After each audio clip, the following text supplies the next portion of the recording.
am here to rule. Rule. Bournemouth, the once peaceful British seaside town, is becoming a living nightmare. Authorities have been accused of covering up the true scale. During peak tourist season, many hotels, usually full of visitors, are now housing migrants instead. Some of these migrants are being accused and arrested for horrific crimes, causing fear amongst residents and tourists. While the Home Office is still handing visas to potential foreign predators, insane leftists encourage even more to arrive.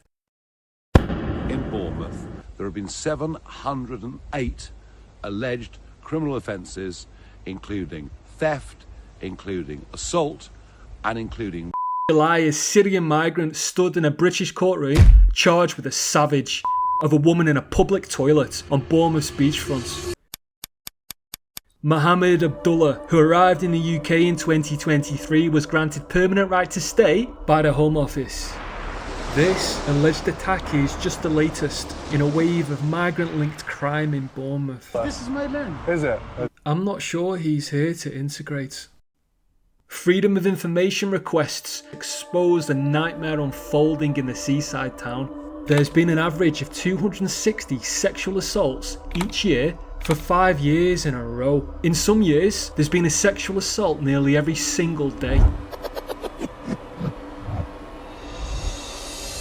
And this is the total offences over a 5-year period. That's a 45% increase since the small boats crisis began. Here's the chilling reality. These are only the reported cases. Countless more victims suffer in silence as reporting rates remain worryingly low. Residents no longer just dread sexual assault. Now they're reporting murders. One of the migrants in the hotels here murdered my friend's son. A migrant who'd already committed murder, murdered him. Why is this happening to Bournemouth? And why is this happening to so many other towns across the country? The Chine Hotel, which 18 months ago was a 3-star hotel for tourists, the Roundhouse Hotel and the Britannia Hotel have been closed to tourists after being taken over by the Home Office.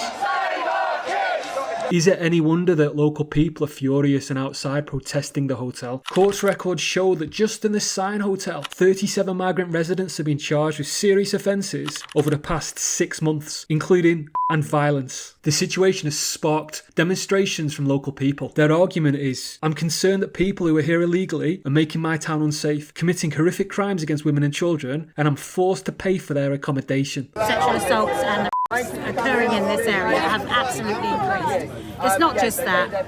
If they are coming in illegally, really, they are criminals. They should not be allowed to walk our streets. The main thing is, we don't want our children being murdered, we don't want the same for our women. Now, to you and me, that might seem like a reasonable argument. But there are counter-protesters. From ANTIFA, from an organisation funded by NGOs called Stand Up to Racism, and from other leftist organisations. Why is it that no matter what country you see these Antifa type people, Britain, America, Germany, wherever, they all dress and look the same? Okay, so given all the facts about the crimes being committed and the concerns that local people have about those crimes being committed, these Antifa types must have a very strong, compelling argument to be out there counter-protesting. So let's have a look at what they have to say. Refugees welcome, billionaires are the problem. Nah, the refugees doing it.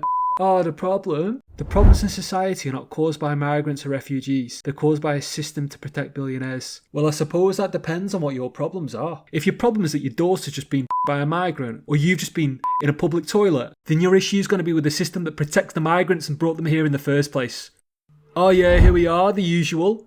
We're against fascism, we're against racist hate. You're the ones that are fascist, you're the ones that are racist. We're the good ones, you're the bad ones. Imagine standing across the road from concerned parents and grandparents and telling them that they're racist just because they don't want their children to grow up in a town where they're unsafe. Are these arguments convincing any of you? Let's listen to what some of them have to say. Maybe this will be more persuasive. Scapegoating refugees and migrants when the real criminals of the state, the billionaires and the billionaire press barons and that. First of all, that camouflage. What's he hiding from? Do you think that the immigrants currently coming over on the small boats that we see coming into Dover every day, and they're being housed in hotels paid by the taxpayer, do you think they're fleeing persecution, or do you think they're economic migrants maybe?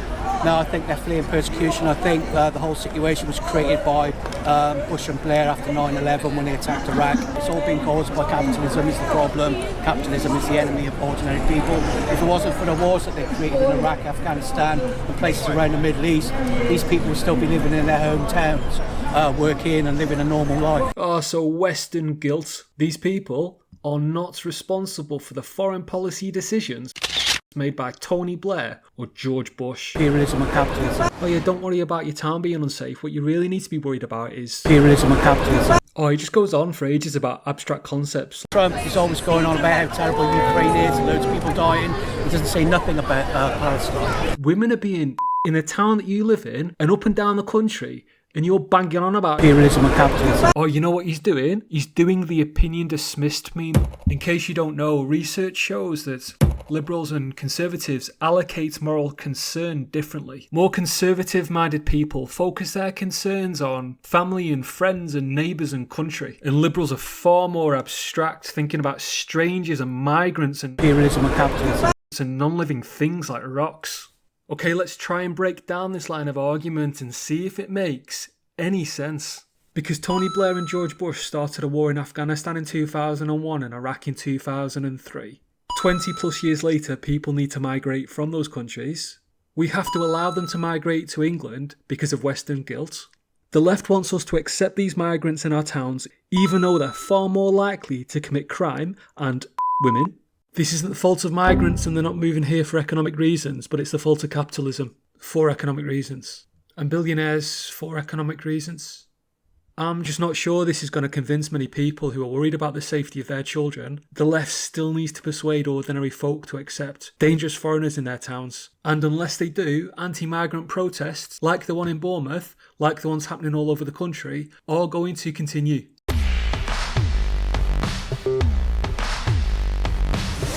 Bournemouth is descending into a town held hostage by unchecked migrant crime, political cowardice, a tourism industry under threat, and a spike in violent crime since the small boat crisis began. This will only get worse as channel crossings hit record highs. The response from the left is woeful. They have no answers, smearing English parents as racist for daring to protect women and children. Why should we sacrifice our safety, sacrifice our towns and country for these foreign strangers?